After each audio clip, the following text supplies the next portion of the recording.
Yeah, Yeah, congrats. thank you. I think, Congratulations, I ma'am. think, I think for me, Dr. Surendran will always remain my head of the department. He has been my biggest support in all these years, and Yeah, he's like, likewise.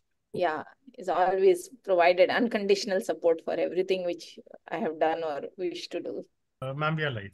Okay, thank you so much. A very good evening to everyone. It is my great pleasure to have everyone join in on this fantastic webinar, which is something called Second Chance. Second Chance, it's strategies for strabismus re-surgery. So why such a complex case scenario, or why such a complex name? So when I was putting my brains into action and trying to think what is it different that we have been discussing, what is it different that we have not been discussing, and I asked my colleagues, Dr. Janil Sheth and Dr. Manjushri Bhate, to give their inputs in what could be discussed in a webinar about squint surgery or strabismus surgery. So I'm sure that most surgeons are very clear about how to approach this particular entity. But I'm not sure if every squint surgeon is very confident about handling when you have to do repeat surgery, when there's a residual squint or some other reason, something goes, like there's a hooks movement and something goes wrong. So with that, it's a pleasure from the scientific committee with my colleague, my chairman scientific committee, Dr. Namita Sharma, and my colleague, Dr. Amit Podwal, to welcome everyone. I'd invite our chairperson, Professor Sharma, to welcome everyone before we hand over to the moderators. Thank you so much, Somshila. And I would like to congratulate the organizers of this wonderful webinar. The title is very intriguing. The Second Chance Surgeries for Strabismus Re-Surgeries. And I'm sure it's going to be a great learning experience, although it is a slightly focused title only to the subspecialty. But I think all ophthalmologists would definitely benefit from this. It's a very nicely crafted program which almost covers everything. And I would particularly like to congratulate Dr. Manju Bhate and Dr. Shade for doing this. And thank you so much, Somshila, for coordinating the whole webinar and doing it so meticulously. Thank you, and over to the speakers and the panelists of the session. Thank you so much, Dr. Namrata, Dr. Somshila, and Dr. Amit Porwal for giving us the opportunities. So, Janil Sheth is a faculty at Shantilal Sangvi Eye Institute in Mumbai, and I'm Dr. Manju Bhate, faculty at LV Prasad Eye Hospital Institute, Hyderabad.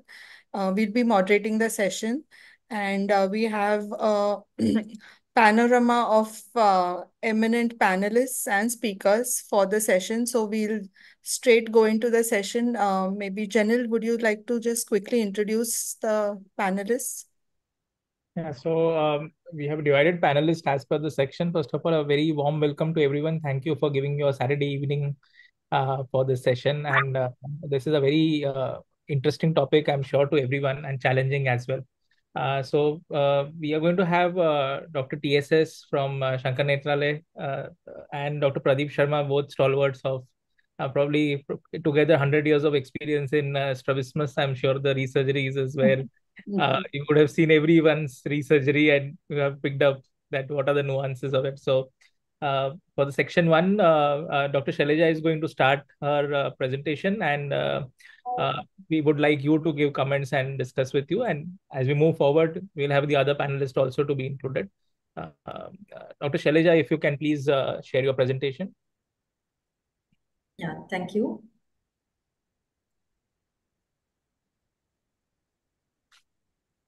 Is my presentation visible? Yes, if you can put it in the slideshow mode. Yeah.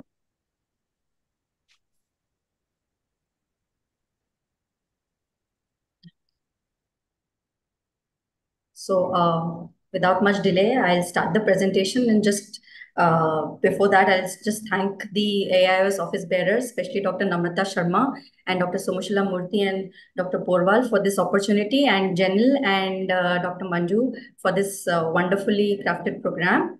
And my very good evening to all the esteemed panelists. and chairpersons of this session. So I have been actually given the, the responsibility of starting it and just giving an overview. So I might be rushing into things to cover it in 7 minutes. So, but most of it is kind of getting covered in detail in the rest of the program. So, a planning of resurgery and suboptimal optimal outcomes after strabismus surgery is, I think, after 1 or 2 years of your practice into strabismus surgery, when you practice into strabismus, that when you start thinking of planning, because then is when you start getting some of these cases, and when you think, oh, what to do next. So there are some of the very interesting articles, and one of them is one which I'll be quoting mostly in this presentation. First and foremost, how to define a suboptimal outcome. So it could be a residual or a consecutive deviation.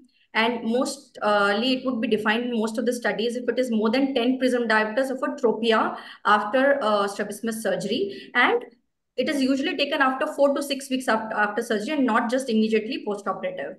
It could also be recurrent strabismus, where it is usually considered when there is a period of stable alignment or good alignment, following which the strabismus recurs.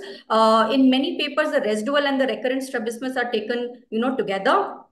And there could be new deviations after any strabismus surgery, or a new kind of vertical deviation in a horizontal strabismus surgery, or a horizontal deviation in strabismus surgery. Those kind of things can also happen.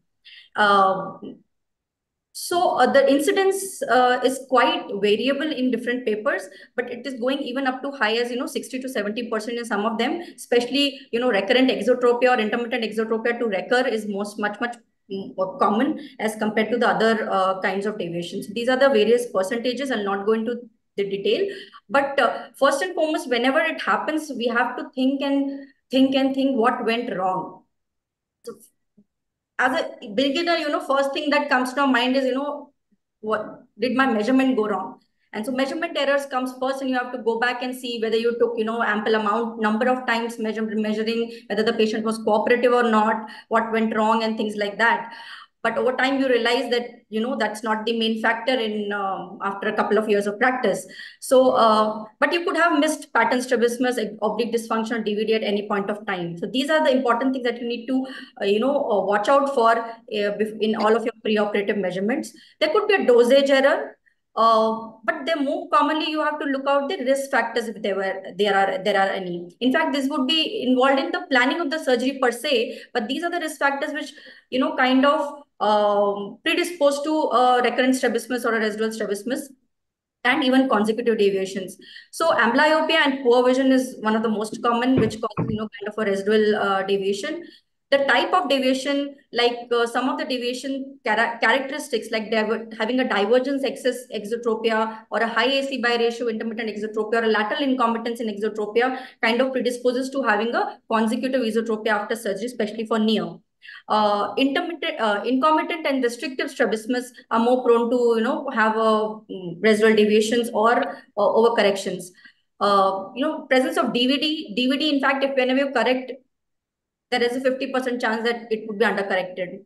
And nystagmus surgery also leads to suboptimal outcomes many times. Age is one of the factor.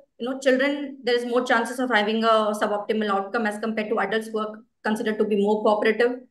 Neurological factors like children with CVI, children with seizure disorders, they are more prone to develop suboptimal outcomes. The preoperative deviations, large deviations, have more undercorrections, or even, unpredictable kind of outcomes. Even refractive errors have some play into it.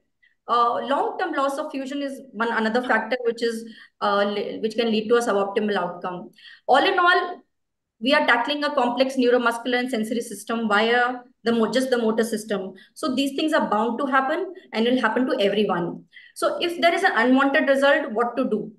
First of all, stay calm. The important thing is to have a correct dialogue with the patient even before the surgery, telling them and warning them about suboptimal outcomes. And once it has happened, you should not neglect your patient, rather than own the patient even more.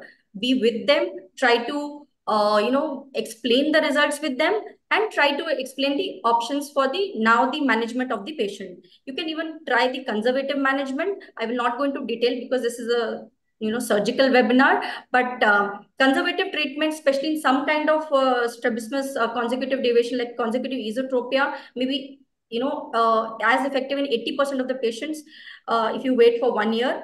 And vision therapy, prisms, and alternate patching are some of the modalities of conservative treatment management. So if you think there is an operable residual deviation, then what is it and when should you intervene?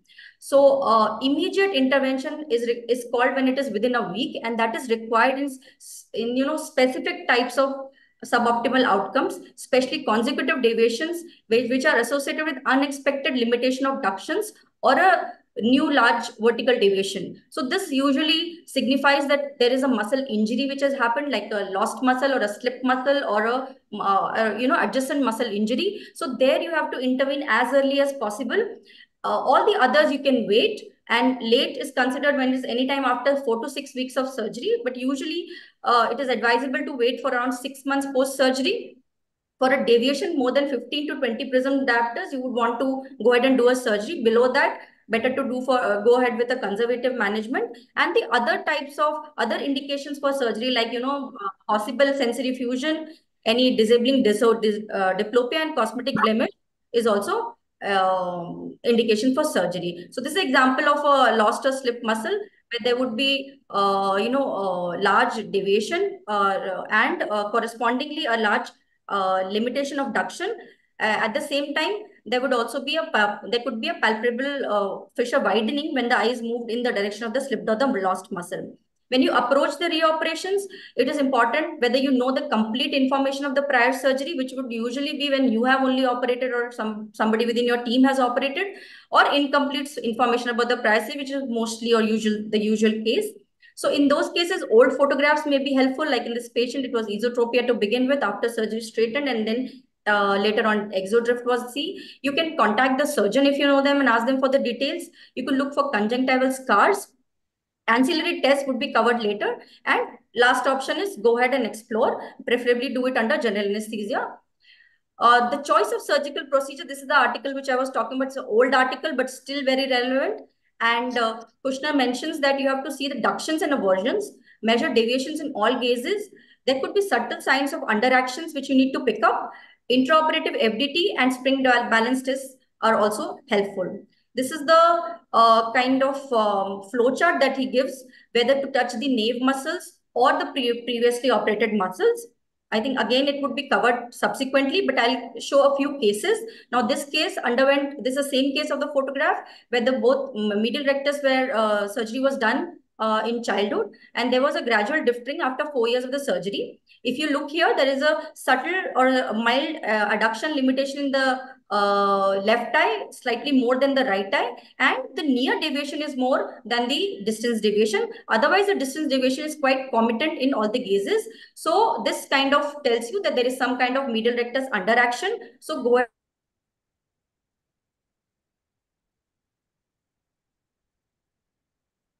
Dr. Shailaja, we I cannot think hear we you. lost your voice, Dr. Shailaja.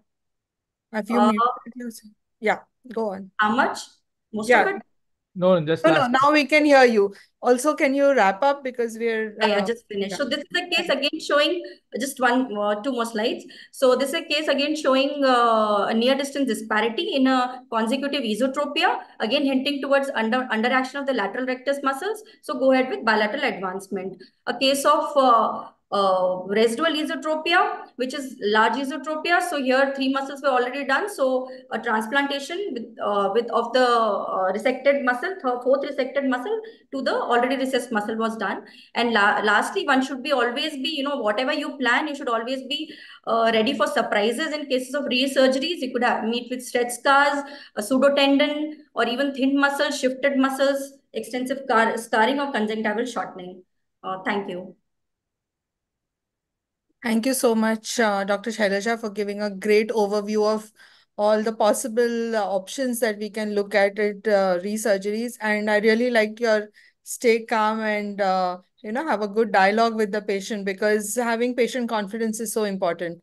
We'll move on to the case and the video and then have a panel discussion at the end. So for the case, I invite Dr. Sujata Guha, who is at Shankar Netralaya, Calcutta. If you could please share your screen and is it visible?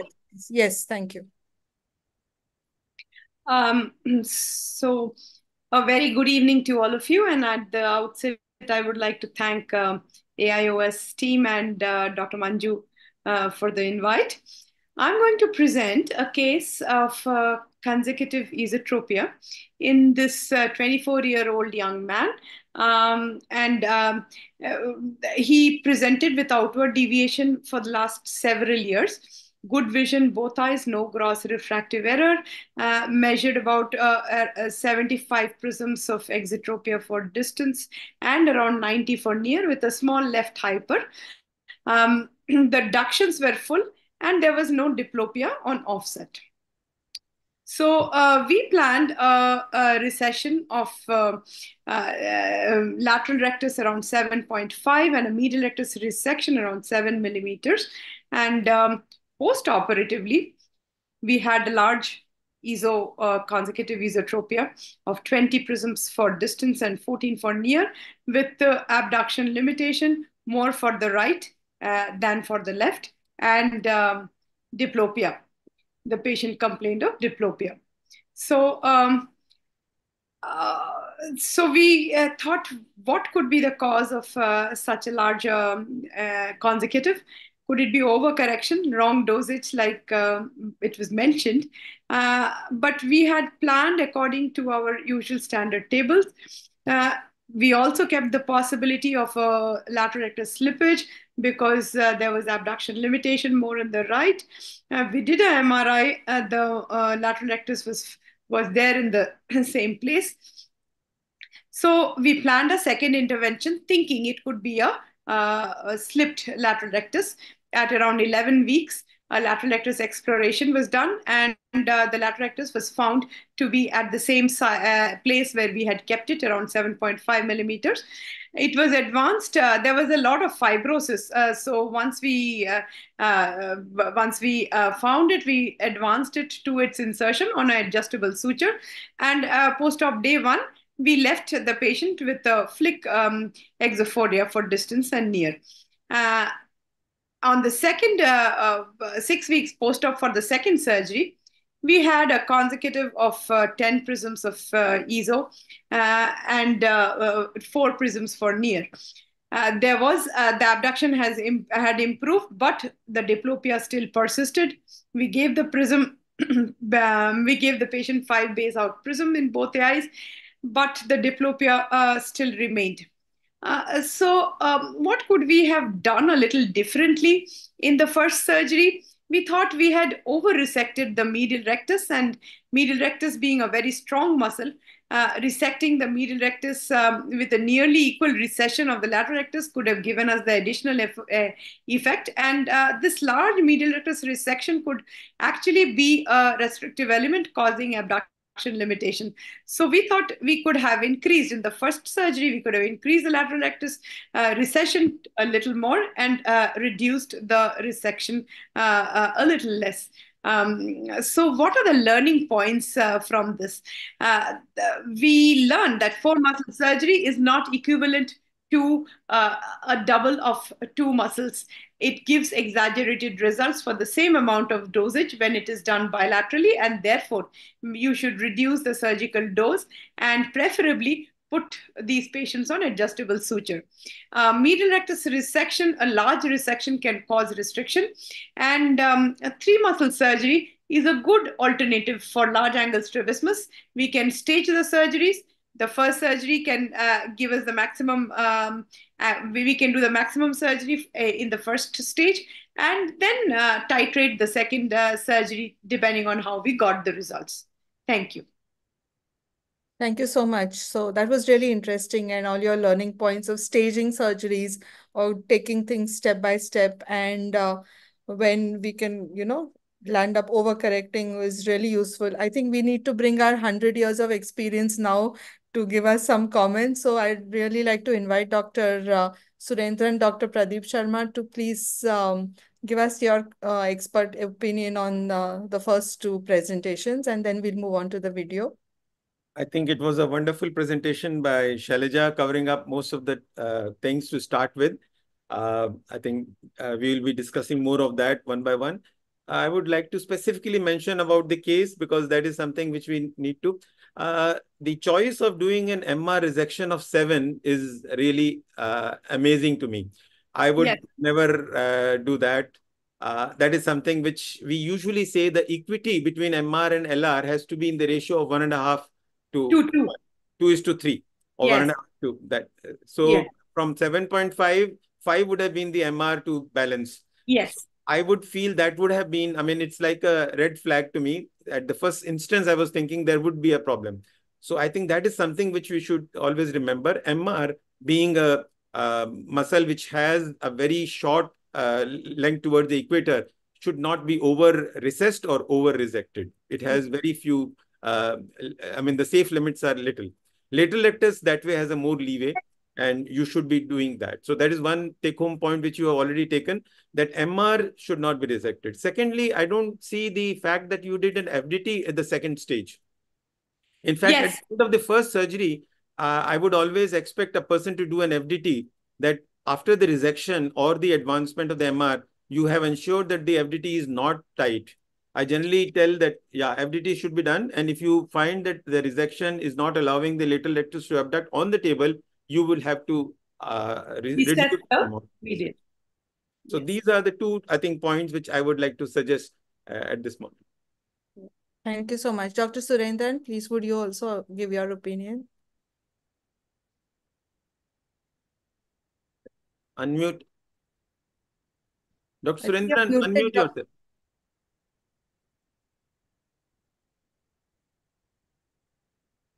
The second case actually preferable to do 3 muscles, the first stroke, and then anyway, I think she has gone for the second stage, the Sujata case. No, it was done in our institute. Okay, 3 muscles, first stage, and see the results, because it was not crossing more than 120 prisms. Then I think we can attempt to take the risk of doing all the 4 muscles. It was less than 120 prisms. Maybe I think 3 muscles first stage, and then go for the second one. Yes. We might have avoided the overcorrection. Yes. And I think first stage, I think first case, I think Pradeep has covered very well. So I don't think there's anything. And did you see for divergence, true divergence excess in this case? We did. There was a distance near disparity, yes. But it was such a large strabismus that... More of a convergence insufficiency, I think. No? Yes. Anyway, great. That I think adjustable suture would have been a choice for the second stitch. Yes. Sometimes you can think of Botox also. Botox. A medial rectus recession would have been a better second choice. Yeah, the overcorrection was not that much, but only instead of pulling up the diplopia. Yeah. Diplopia was the problem. So maybe a short dose of Botox, or what we can do that. How long you waited? That can 11 weeks. We thought we had the lateral rectus had slipped. If I may quickly ask, in such cases, would you look at the PFH size also to get some clues about whether it was tightening of the AMR or FDT, size of the PF, all of that. So during the abduction movement, if it's slippage, then the FDT is much lower. Saccades are a little slow. Yeah. Right. Great. So let's move on. Second stage, there's also, I think, this angle, what Sujata had, I think a Z myotomy. Z myotomy of the medial rectus. Just extending the muscle, lengthening the muscle works very well for that small deviation, and trying frenal prisms. for some time, and I think if there is a binocular vision, stereopsis was there, I think that corrects. Anyway, we'll go to the next. Thank you. Thank you so much. I'd now invite Dr. Sumita Agarkar, who is the Director of Pediatric Ophthalmology at Shankar Nethralaya, Chennai. So over to you, Sumita, for the video. Thanks. So thank you, AIOS, and all the scientific committee members for giving this opportunity. This is the summer season, and all of us are facing our old cases back of various stages of satisfaction or dissatisfaction both. So I'm going to show a small video on advancing the recessed muscle. So this is a typical case you will get in our country. Squint correction, no old photos available, no records available. But in this case, at least he had good medial rectus scar on both eyes, and there was an abduction limitation, as you can see here in the left eye. And we decided that she needs very large exotropia, so we decided bilateral lateral rectus resection, and we decided on advancing the medial rectus in the left eye. So in any recession, the first step is to do FDD. Then here, since this is not this person's video, this is my own, another patient's video of advancing. But if you know the detail, if you have done the surgery, you can probably use a limbal, not a limbal incision. But if you have not done the surgery, then probably it's better to safer to use a limbal incision rather than a phonics incision. But since here I was the primary surgeon earlier, I was able to hook the medial rectus fairly quickly. And you have to take a really good bites in that. And then, but the actual patient whom I saw, their surgery had been done elsewhere with no records. So here I actually went for this is the patient whose pictures I showed. So you can see there was a limbal incision, and I have made a limbal incision, and you have to probably pass on. But luckily, no scarring in this patient. And with one pass itself, we found the medial rectus. I was able to take the suture. There was not much of scarring. And the Iranian surgeon who had done the earlier surgery had done a really good job. Now here, it's important that your limbus is the undisturbed thing. So you should probably use limbus as your landmark rather than the actual surgery. And then you should advance it to whatever advancement your muscle allows, because remember, these are the surgeries where the muscle has already been shortened. So don't try to advance to the original insertion or pull as much, because then you will end up with a little bit of a pulled into syndrome. So advance what you can. And as Dr. Sharma also mentioned, FDT before and also after to see how much. So here also, again, I was able to advance nearly. And since this was already operated elsewhere, I actually took a 4-point fixation, and I fixated it at 2 points at the center, as well as I have taken a peripheral bite again and gone in ahead to make sure that it doesn't slip. And I was able to advance almost 4.4 millimeter in this patient, nearly back to her original insertion. So this is how you will advance. And this is her post-operative result. As you can see, fairly good post-operative results we have got with 3 muscle surgery. This is another case where I have done, and I had done surgery, bilateral medial rectus resection as well as lateral rectus resection.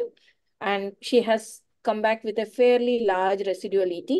And I thought that my resected lateral rectus has slipped. So actually I went and because there was a little abduction limitation, and as Janil was mentioning, a little palpable fissure widening, especially in this eye to this eye, if you see. So again, this patient also, I did plan to advance a lateral and do a further resection of the medial. Again, we start with FTT. You can, since I was the primary surgeon, again, I have chosen a phonics incision, but you can experience scarring. And here, important thing to remember is, because of the scarring, see if here I have inadvertently actually hooked inferior oblique also along with my lateral rectus. So this is something which can happen, and you should be vigilant about it. Because of the scarring, everything looks pink, everything looks red. But like, as you can see, I finally rehooked, and I have left the inferior oblique alone from that. So this is something which you need to be vigilant, especially if you are advancing the muscles which have connected or closely linked to the obliques. So I did the surgery. Her abduction has mildly improved on the day 1. but she still has a residual ESO. I actually did a little bit further recession of medial rectus also, but I think she might need another surgery. So carry home message when you are doing advancement, FDT, limbal incision if you are a beginner or if you don't know the details of surgery, anticipate scarring and bleeding at both points where you have actually left the muscle and where you disinserted, and do a sharp dissection using a scissors and not blunt dissection. Do not go around fiddling with your hooks there. Beware of inadvertent hooking of oblique, which can happen. Use limbus as an anatomical landmark because limbus has not changed. Your muscle positions may have changed, so use limbus. So differentiate between a stretch scar and actual muscle. I think there is another about lost muscle. So when you have hooked the muscle, and even if you think that you have hooked the muscle, it's always good to go back and do another pass behind whatever you have hooked to make sure that there is not stretch scar and actual muscle may be actually attached behind. So when you're advancing, your suture should be in the muscle and not only in the capsular fascia. And muscle may be shortened, so advance to the limit you can.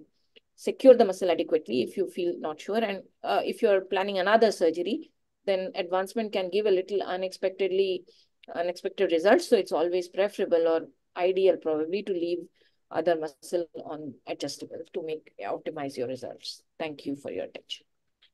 Thank you so much, Sumita. And all these were great learning points, I think, from all that you've said. Doing a limbal incision in a redo surgery can be very valuable, can provide a lot of ease in the dissection. Also, what I used to learn from my mentors, Dr. Martin, used to always recess or often recess the conjunctiva as well sometimes, because that also can have a bit of shortening. So great take-home points. I think we'll move on to the next section. We can always come back to more discussion. So I'll just ask Jenil to start with moderating the next section. Jenil, please take over. Thank you. Thank you, Dr. Manju. It was an excellent first session. So before we begin with the speakers of the next session, I would like to introduce our other panel members to whom I would like to ask their comments in this second section, which is more of imaging and that what are the different imaging modalities. So Dr. Shubhangi Mave, a very senior pediatric ophthalmologist and probably more than 30 years of experience in strabismus from Nagpur. Welcome, Dr. Shubhangi. And Dr. Jyoti Matalia, who heads the pediatric ophthalmology department at Narayan Nethralaya, Bangalore. She comes with a very vast experience. Welcome, Dr. Jyoti, to this session. And we have Dr. Ramesh Kekunia, who leads the Pediatric and the Child Sight Institute at LV Prasad Institute, Hyderabad. Dr. Ramesh, welcome to the session. So without further ado, I would like to also welcome our first speaker of the day, Dr. Savleen Kaur, who has published extensively in anterior segment imaging of rectus muscle in re-surgeries, and something which we did not think of many years ago.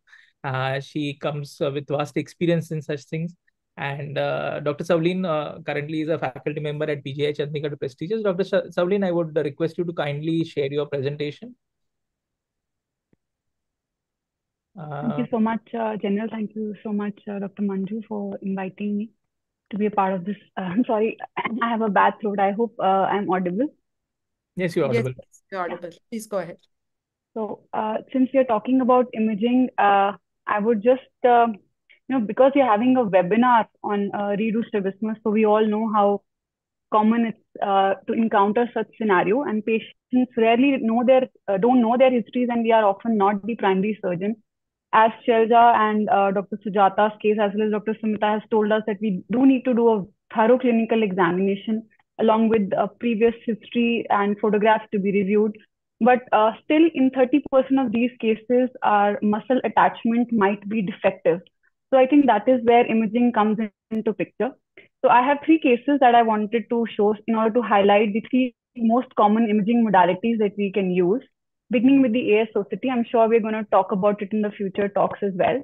So this is a simple case of a left exotropia, visual acuity of both eyes. The patient is giving history of squint surgery in childhood, but she doesn't have records. So the ocular motility is normal, and do see some scarring on the middle conjunctiva of the right eye, indicating that the right eye was operated. So we follow Cooper's dictum, an excellent article that Shelja also shared. So what do you tell the patient? You want to tell them that you don't know what you will find intraoperatively. Probably you want to undo what was done and offer them an exploration of that eye, as well as in case of suboptimal outcomes, you tell them that you will do the other eye surgery. You might need to do it. So what we did was the AIOS, and this is how the muscles look like. I would like you to look at the picture on the right first. So this is the right eye lateral rectus, which is seen as a black hyporeflective band. Very clearly seen, the outer coats are normal, and this is pretty much how an unoperated muscle looks like on the AIOS. On the other hand, the medial rectus of the right eye, we couldn't image it till the distance we could image on the AIOS. We do see some hyperreflectivities, but these are just scarring, and the muscle. On the other hand, again, if you look at the lateral rectus, it appears unoperated. And the medial rectus, we could see that we have the medial rectus, but recessed farther back than where it should be. And the sclera in front of the medial rectus also showed some thinning. So both eye medial rectus have been operated. She's a case of consecutive exo, but we plan to do one eye, that is the left eye first. Why? Because we thought that there are higher chances that we might find the left eye medial rectus intraoperatively with lesser difficulty, and we'll have lesser scarring because it appears a little, closer to the limbus than it should be. So we recessed the lateral rectus of the unoperated left eye, giving the advantage of one unoperated muscle as well as advanced that operated medial rectus. Intraoperatively also, it was a fairly well done surgery, and we kind of reproduced the results that we obtained on AIOS, and by operating only one eye, we could get a fairly good outcome. So it's very helpful to do AIOS if you have access to the machine when you do not know what the previous surgery was. It can help you decide the reoperating eye. And even once you have case records, sometimes it can tell you why there was a recurrent or a consecutive strabismus in the form of scarring, which has led to this suboptimal outcome. You can pick up pseudotendons on the AIOS, and also larger than usual recessions can also be picked up. We did publish our own results where we saw that AIOS could go as far as 14 mm, and we could actually pick up larger recessions with this technology. There has been a limited literature on AIOS in reoperations alone, but the efficacy has been to the extent of 60 to 80% when we are measuring the muscle up to 2 mm. The second case scenario that I want to highlight is where AIOS might not be very beneficial. So this again is the case of right exotropia, a patient having an open globe injury followed by retinal detachment. The retinal detachment was repaired with a 360-degree band, and 4 years later, the patient underwent a right eye strabismus surgery. The note said that the patient underwent a lateral rectus recession, but the patient's dialogue with the surgeon, what he conveyed to us was that the surgery was abandoned in between. They could not get a fairly good outcome. He was aware of it because of the band, probably, that they could not get a very good outcome. So now the patient is having an exotropia of 45 and the motility is almost okay. Now remember that AIOS is an optical method. So both the band, buccal, or any exoplant for that matter will also be hyporeflective. So if you can see the video running at the bottom, you are trying to scan throughout from top to bottom. We can make out that there is some muscle that can be seen, but then we do not know what is its relation to the exoplant that is there. So here we actually did a UBM. And as you can see on the ultrasound biomicroscopy, because it's a sound waves that is being used, the depth becomes a little more, the resolution goes down. So what we could see was that we could see the muscle and we could also look at the band and we could find a relationship between the two. And we measured the lateral rectus to be recessed a little and medial rectus more or less at the normal position. These muscle insertions are altered in places in presence of exoplant usually also. So intraoperatively, we did find there was a lot of scarring adhesions, but the lateral rectus was recessed up to 9 mm as we detected on the UBM. We kind of, did a hangback recession in this case beyond the band. And we also operated on the medial rectus to give the patient, a satisfactory cosmetic outcome with a contact lens. So in cases where you have an uncooperative child, I think are my indications of doing a UBM. You can take the patient to the OR if you have access to the machine, because their UBM can be done if AIOS is not. In presence of other ocular comorbidities, in presence of glaucoma valves, in presence of these exoplants after retinal surgery, I think the UBM might be a little more advantageous. Although the efficacy of the measurement is known to be equitable between the UBM and the AIOS. The third case scenario that I want to highlight is MRI, where you can't do an ASOST in UBM. So this is a case of a 35-year male who had a trauma because of a fall and injured his left inferior rectus, which was operated upon outside. I will thank Dr. Vivek Warkad for the help on this case, because the patient presented to me with a 16 prism diopter hypotropia. Now, the inferior rectus was already explored, and the note said that they had tried to repair it.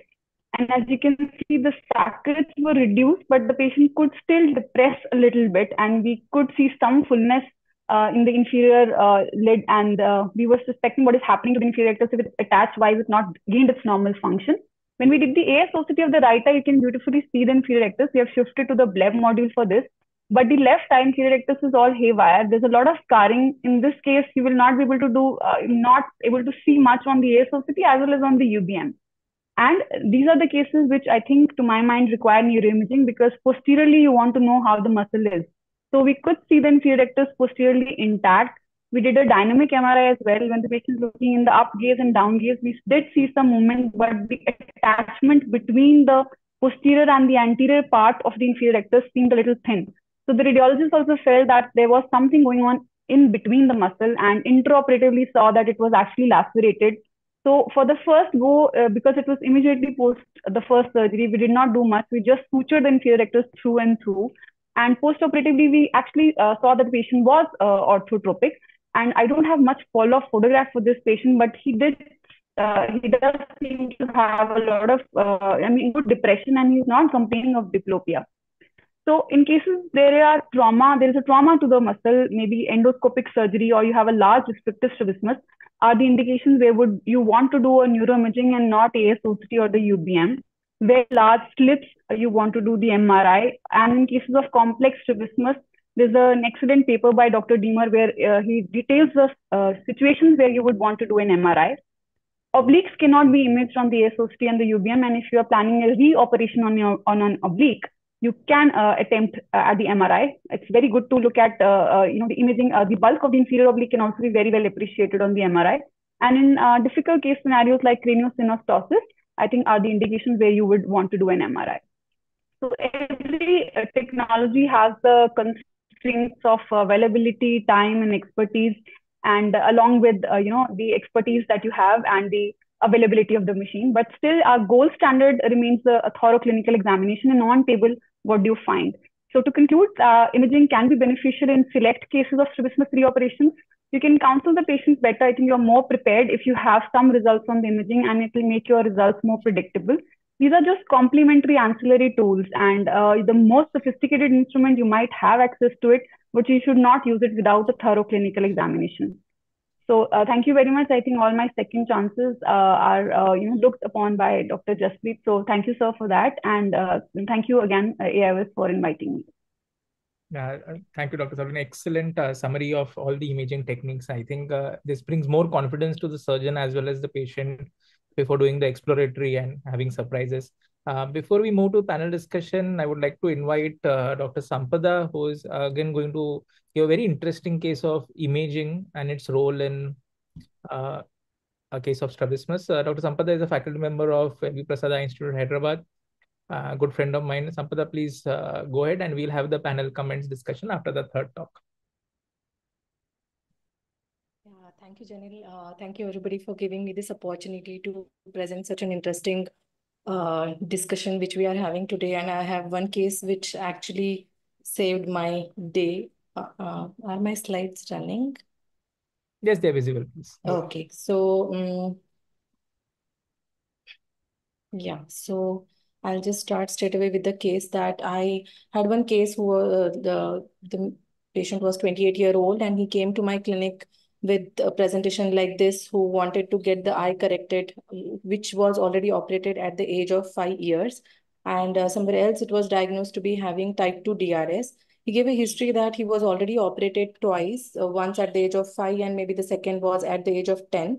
The first surgery was still okay, but the second surgery did not give much of improvement in the vision, and he thought that he should try one more because he was planning for the jobs which were not very appealing because of his appearance. So going ahead with his previous photographs, which luckily we had, this was after first surgery. where the deviation is almost same like he was having now. And the motility limitation was also there. Like you can see that the right eye adduction was still limited. So on 9 gaze examination, we could see that the patient in the right eye is having a reduction limitation of almost -5 to -6 with a little bit of conjunctival scarring medially. He also gave history that he was operated in the left eye as well, where we could see that the AB duction in the left eye was -1 limited. On MKT, he had almost 70 to 80 PD of exotropia. His otherwise clinical examination was normal, except that anterior segment had a little bit of scarring on the medial side. Rest of the things were fine. So we were thinking that what should we do? I mean, I was thinking more in terms that there was a slipped muscle, or maybe really there was not many palpable fissure changes. So I was thinking more in terms of slipped muscle, or maybe it is a DRS, we don't know. So I decided that we should plan a MRI, like we have already discussed that whenever we have some restrictive strabismus or a strabismus which is not fitting into the normal kind of thing or resurgery, is better to plan or have a good dialogue with the patient to really talk about the outcomes of the expectations of the surgery. So I decided to go ahead with the MRI scan, and on MRI we were actually surprised looking at the pictures which the radiologist gave us. So in the first image we can see that on the coronal section the medial rectus was very huge compared to all other muscles. On the axial scans, you can see that the bulk of the medial rectus was very big, while that was still mid-orbit, but the posterior orbit, the muscle was actually atrophic, and the mass was actually coming through the muscle itself, and it was homogeneously enhancing on contrast enhancement. So we were confused, and the radiologist gave us a differential diagnosis. It could be an intramuscular hemangioma, could be a choriostoma, or maybe a nerve sheath tumor. And but because there were no fat stranding, there was no bony erosions, there was no other adhesions, the radiologist gave a clue saying that maybe it is a benign tumor. But when we discussed with the patient that this looks like some tumor, and we would like to see that what it could be possibly, does it progress, or should we have some other vision threatening problems? Because of this, the patient agreed to go for exploration of the medial rectus, and we actually planned the surgery. So when we opened through the fornix incision, we could see that the muscle was very huge. It was salmon colored throughout the substance, same consistency, a fibrinous consistency was there. And we took a help of our oculoplastic colleague to go to the posterior extent. But throughout the extent up to the mid-orbit, the muscle was very huge. So we decided that we will take a biopsy of the outer aspect as well as inner aspect to see that what could be the possible reason of this muscle tumor. And it came out to be positive for the muscle for mesenchymal cells, which was CD34 positive, and it was reported to be as a mesenchymal fibroblastic tumor, which is a very, very rare tumor of the muscle.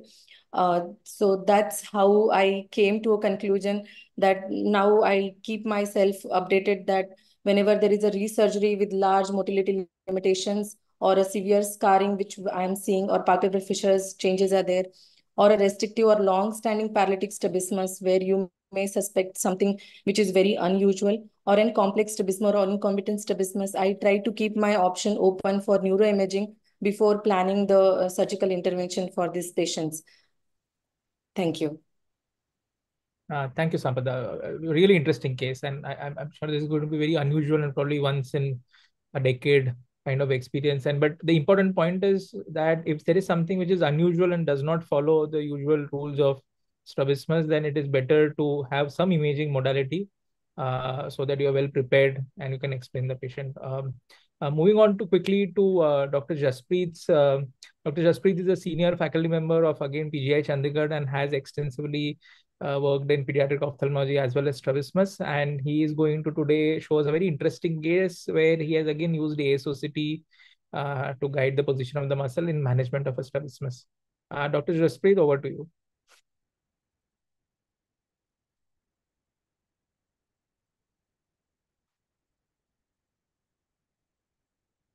I don't know if he's muted. We can't hear him. Dr. Jaspreet, Dr. Jaspreet, please. We are not able to hear you, and I'll just share my screen. Yeah. Yeah.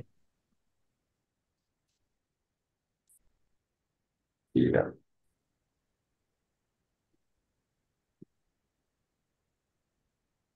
Can you see my screen? If you can go to the slideshow, we can see the screen. Yeah, I'm going to slideshow. Yeah. Is that okay? Yes. Yeah. First of all, thank you to the AI Scientific Committee for having me part of this webinar. Of course, a very interesting webinar. We don't hear that often about re-surgeries. So I'll be talking something, carrying things forward about how ASOCT helped us in doing a re-operation in a patient who was operated quite some time back. So this is, sorry, I don't have the initial photographs because I didn't expect these things. So we have an 8-year-old child who had inward deviation since childhood. So this is obviously the parents gave me this photograph, and there was no contributory family or birth history. The vision was 6/6 in both the eyes. The ocular movements were full, and the child had an alternating esotropia about 45 prism diopters. Now I did a bilateral MR recession of 5.5 millimeters, which was done. She was fine for a year, and then she starts to develop a consecutive exotropia. And this is one of the photographs again the parents gave me. You can see here what's happening is there is limitation of adduction here, although it was crossing the midline on the examination, but of course it was a -2 or a -3 limitation of adduction on the eye, which was in the right eye. So bilateral MR recession was done, and she now presents with consecutive exotropia, which was measured to about 35 prism diopters. There was limitation in the right eye. Now, what would have gone wrong? What could we do about this patient? So she presents after a year. So it could be a stretch scar, probably the most common thing which would happen in such a scenario, pseudotendon stretch scar, or it could be a slipped muscle with a scar. So slipped muscle usually presents immediately post-op, but then getting a stretch scar along with a slipped muscle could be a possibility. So before managing, of course, here comes the help of ASOCT. So if you see the medial rectus of the right eye, which has a consecutive exotropia, what we are seeing is you see the thickness here, the hypoechogenic area. Now this is actually the medial rectus, and you have a thin hypoechogenic scar which is going in front. So it is continuous with the muscle and it's almost inserted anteriorly. And this measurement was about 5.3. So that would be about 6.3 millimeters. You add a millimeters to it. In the left eye, the medial rectus was at approximately 10 millimeters. So you take 9 millimeters here and add a millimeter. So the left eye medial rectus was fairly fine, but the right eye had this problem. The lateral rectus, as you can see, it's unoperated. So it's at its position where it should be. So if you see intraoperatively, what was seen in the right eye was, if you see this longitudinal fibers going here, it was the bulk of the muscles is really here. So it was something like a stretch scar, which has occurred and probably which has resulted in the consecutive exotropia. And when we measured it intraoperatively to just a millimeters from what the ASOCT had shown. And if you can see here, when I'm just passing the suture here, you see the stretching of the fibers here, the longitudinal fibers which are attached. And of course, what we did here was we did a right eye LR recession of 8 millimeters. The MR was resected. I basically removed the stretch scar, so just call it a resection because it's difficult to differentiate it from the true tendon. And it did a 3 millimeter advancement. And after 1.5 years of follow-up, what we have is a child with almost orthotropia. And you can see here the movements are fairly good. So that's how the ASOCT helped us in delineating what it was, although, of course, we had to intervene even if we didn't have the machine. Thank you. Thank you, Dr. Jaspreet. Very interesting case. And of course, the plan of management because of this will be very clear in your mind. If it is done by yourself, of course, you know muscle to tackle, but still if it is done by someone else, then it is very clear. I would like to invite comments from Dr. Shubhangi, Dr. Jyoti, and Dr. Ramesh about how much do you rely on imaging, any kind of imaging now with ASOCT being there, and what are the other modalities you use when you are planning surgeries, when you don't have the information of the prior surgery specifically? ASOCT, yeah, Jyoti, Go ahead, no problem. Yeah, I just wanted to ask Savleen that how should we start looking at the AS? How should we start imaging with the ASOCT? Because I have not done it so far. I think 1 minute before Savleen speaks, she has a very good article. And if we all read through it, we'll really know. So when I have heard her talk, after that, I went through her article. And she's really explained well how it should be done. So if you're looking at it, and after that, we've also been doing it. So I think it's not mandatory, but wherever there are re-surgeries, it's always good to have supplementary, imagings like this ASOCT, UBM, MRI, wherever in doubt, especially for people who are not used to doing regular re-operations. It's always better to look at all this so we get a fair idea what we can expect. Obviously, it may not be 100%, but at least something is there. So we won't be totally, off guard when we are going in. So yes, Savalin, you can add, but I think she has a very wonderful article which all of us can read and get very good inputs on that. Ma'am, I think Dr. Jyoti really answered. So doing the ASOCT, ma'am, actually the anterior segment surgeons are, I think, better. The technicians will be better in doing the machine, but interpretation, I think, is what we learn over time. So we sit together and then we try to analyze, and we've been learning by doing. So I think that is the best way forward. You just start doing it, and interpretation, you can sit with your technicians while you're doing the scan so that they can tell you, okay, how it is done. But then interpretation, I think we learn over time because that's what we want. One quick thing for Sampada. What did you finally do with the patient? Exactly. Publish the article. No. So with the patient, not No. about What did you do? Excision or whatever? Yeah, so actually we did excision biopsy because the tumor was so big. I explored the other eye LR. It was already at 17 millimeter from the limbus in the left eye. So I spoke to the patient before surgery only that we may or may not be able to do the surgery in the first go, and the first surgery will be only to understand that the tumor is benign or neoplastic. So after the biopsy report, we spoke with the patient saying that we will do the debulking and we'll try to shave off the tumor as much as possible, and then maybe after that we will decide for one more surgery. But the patient got scared because I spoke about shaving the tumor, so he came one more time, but he is like, ma'am, just make sure that it is not turning into neoplastic. So that's what I want. I don't want cosmesis, so I didn't do anything.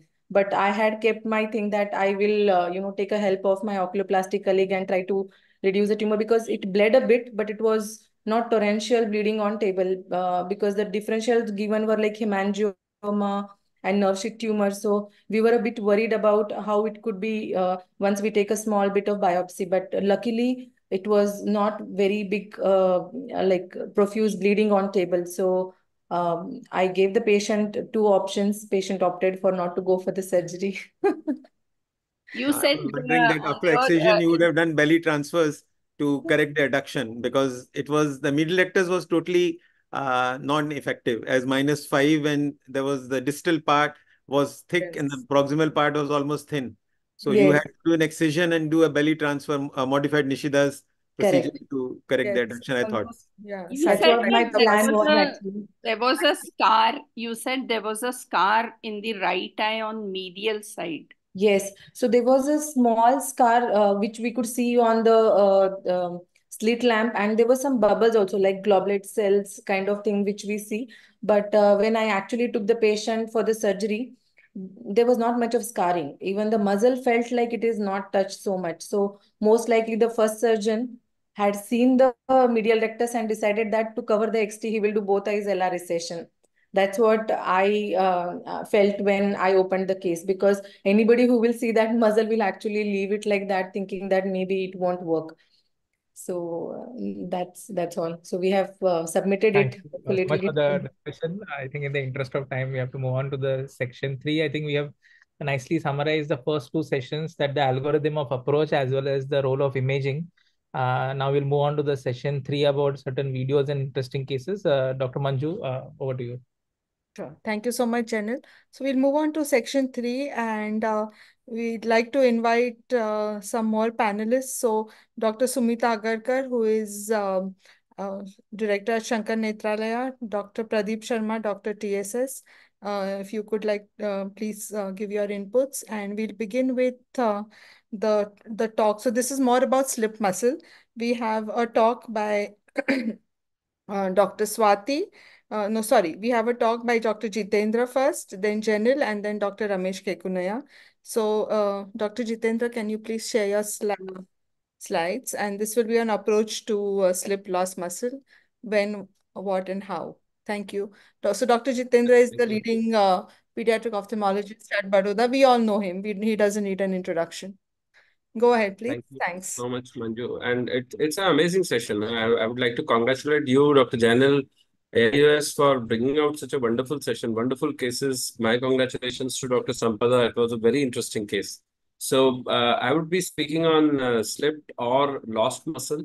And I would be giving an overview of what is known and what do we do. So the major difference between a lost muscle and a slip muscle would be that when you have a lost muscle, basically it is the fact that the extraocular muscle completely slips free from the sutures or from surgical instruments. So like while you're doing surgery, during the surgery, the muscle is completely gone. And a slip muscle occurs when at least some part of it is attached to the sclera. And mainly it is the muscular capsule where the muscle has retracted. So that is what is the major difference when it comes to the actual anatomical difference. And a lost muscle would constitute a real surgical emergency. We should make immediate surgical attempts to recover the muscle. And so a very common, not very common, but one way of getting a lost muscle is PITS, which is pulled into syndrome. What happens here is that typically it occurs at the junction between the tendon and the muscle, and that results in the loss of posterior muscle belly. And a quick fact about re-surgeries that, there was a study which published that almost 10.6% of patients seen for corrective surgery after an unsatisfactory outcome from a previous surgery had a slip muscle. So when to suspect, this was one patient which was sent to us during the surgery for intermittent exo. The medial rectus was lost, and they had done the MRI. This is post surgery. The patient was very apprehensive, so we gave a Botox to lateral rectus and did the surgery here to bring it in the primary position. Patient was going to get married, so they wanted straight alignment. But when to suspect a slipped or lost muscle? When there is mild to moderate limitation of duction in the field of actual action of the muscle, there is unexpected undercorrection or overcorrection. There is large secondary deviation. You can see in this particular patient that there is a large secondary deviation and the patient tries to fix with the left eye. And then, in most of the cases, it is quite clear that something has gone wrong. We can do specialized testing like saccadic velocities, which would be reduced. Force generation, force duction test can easily distinguish between whether it is a restrictive force or, or it is a slip muscle. Now, this is another case which we recently operated, and we had operated the patient for right eye brown syndrome with esotropia, and this was pre-op, and luckily we had recorded the video, and this was the medial rectus which we are recessing. This was my own first case which I saw post-op after a week. Now, these were the suture bites. So quite long scleral bites we have passed. And this was only after the review, after we saw the patient post-op. And this is the second bite, just showing the bites, and we'll move on to post-op. Just to see, this was post-op 7 days. There was exotropia in the primary position and limited adduction of the right eye. So we immediately rushed to the theater and we saw that the whole medial rectus was detached. Luckily, it was very easily, we could recover it and suture it back to the sclera. So we could retrieve it very easily. That was a good thing. And this was, we did a multiple anchors so that we don't have that. This is post-op. And so we got a good result because we immediately acted on it. This is post-op, just to show the adduction and abduction. Now, the gold standard obviously is to go back and see. And the most frequent muscles which are involved in slip or lost muscle are inferior rectus and medial rectus. Medial rectus being more common. Both the cases which I showed, one mine and one which was referred, was medial rectus. Mainly because they have a shorter arc of contact and there is no intermuscular septum, or there is no other attachment with other oblique muscles or anything on the medial rectus side. So risk factors are tight or contracted muscles, poor overall systemic health with extensive scarring from the previous surgery with a tight muscle. This is mainly a risk factor for PITS.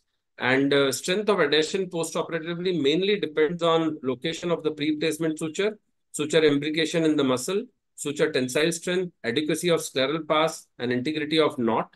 Very good article by David Coate, where he suggested that the location of pre-placement suture was very important in muscle slippage. And they reported that if you place the sutures 1 millimeter from the insertion, there is a force of 688 grams versus when you place it 0.5 millimeter from the insertion, which is less. And how to manage these muscles, because when you have a lost muscle, you should try to make an attempt to retrieve the muscle. And if the muscle cannot be retrieved, a transposition surgery has to be considered, because if you do a transposition surgery, you have already lost one muscle, and then there's a chances of intersegment ischemia. So as Dr. Pradeep Sharma was talking about, belly transfer or Nishida or some similar vessel sparing procedure can be done. And depending on location, a posterior orbital approach with the aid of our orbital surgeon can sometimes successfully isolate or retrieve the muscles. So a slipped muscle can be repaired during surgery by locating the muscle capsule attached to the globe from prior surgery, and by following the muscle capsule posteriorly, the muscle itself can be found. This is for the slipped muscle, not for the lost muscle. So most important point in all this slip and lost muscle is to prevent this. So what should be done then? The bites passing through the muscles should be full thickness as far as possible. If we believe that a particular muscle may end up into a slip or a lost muscle, if the muscle is very tight, you can use special muscle hooks like Wright's groove hook, or you can use Sue's muscle hook, which you can use for hooking the muscle, so that you don't pull them into two, or when you are passing the suture, you should be able to get so when the muscle is very tight, sometimes we have a risk of, going through the sclera. And so these special hooks can help there. And instead of using two locking bites, instead of using one locking bite, you can use two locking bites to have adequate capture of muscle. I found this one interesting article on the difference in muscle slippage according to scleral suture technique in muscle resection. And so what they found was, if you use a technique where you have a central, after passing the muscle, you have 2 points where you pass the resection. If you do a central pass, another central pass, that helps in reducing the slippage. So this is also an interesting fact, that if a strabismus surgery is performed by the same technique using the same suture material, it is basically the inadequacy of scleral suture technique which will be the single most important factor for muscle slippage, if at all there is a slippage.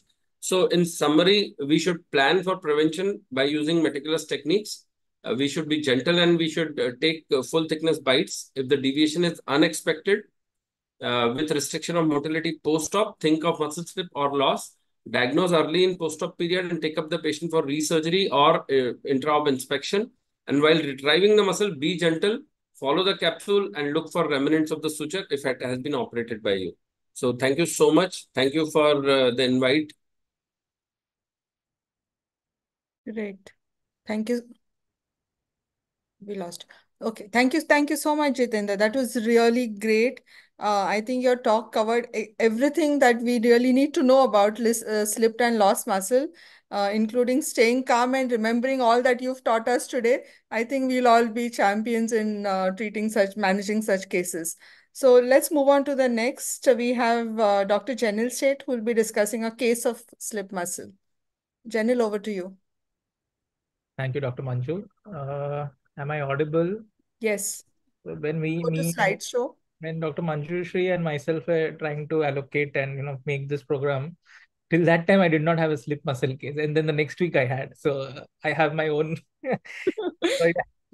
Probably I've not done enough to have it, and now probably I've done it. So okay, moving on to the presentation. It was a very usual case for me, a 41-year-old who had been using glasses for last 5 years, and he was diagnosed of strabismus since childhood, but and also advised glasses, but he was non-compliant, and just since the age of 37, 36, he started using glasses. Interestingly, he had a normal anterior segment examination, and we can see that he was high hyperopic with some anisometropia as well as mild amblyopia.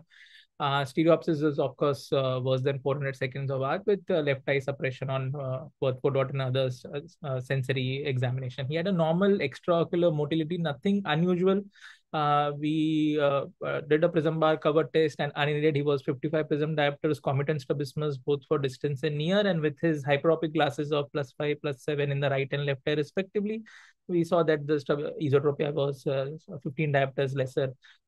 With this, we made a usual diagnosis of partially accommodative esotropia, and of course this is decompensated, and probably the hyperopic correction is helping in some amount of correction of the strabismus, hardly 15 prism diopters. And we offered him that there is a surgical correction which can be done even at this age. And this was my plan for this patient for 40 prism diopters, keeping in that the measurement over the +5 and +7 is, of course, is what I'm under measuring. Like myopia, we tend to over measure here. There is a chance that I'm 5 prism diopters under measuring. So I kept my target around 40 to 45 and plan for 6mm recess and resect. I have taken snapshots of the video because we have a video presentation next. So I planned, it was a unilateral surgery. I planned under local anesthesia. Conventionally, I go with recession first as compared to resection, weakening before the tightening. But in this case, the patient was apprehensive. I had a very nice exposure of the lateral side. So I started with the resection procedure first, planned for 7.5mm of resection. So under local anesthesia, approached the cul-de-sac. This part went pretty smooth. I was able to resect the adequate portion, brought back the muscle to the original insertion. And the routine, I started going for the medial rectus. And I started having some issues in the medial rectus immediately. As soon as I hooked, I found it very lax because the FDT I did it before the local anesthesia was normal. I did not find anything unusual. I could see that I could actually pull the muscle quite, superior anteriorly, like towards me. And so I found it to be very lax. And for such long-standing ET, you tend to have some tightness of the medial rectus over the period of time. So I was wondering, I started more exploring, and like we see here that there is a small strand of the medial rectus muscle here, the inferior portion.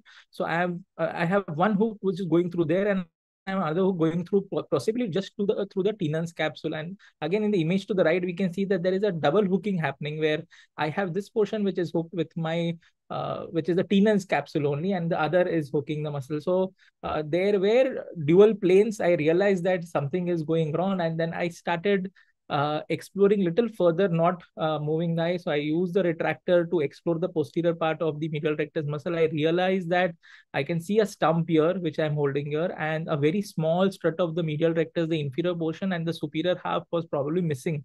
And to be very honest, I hardly did any dissection with the sharp scissors. It was mostly blunt.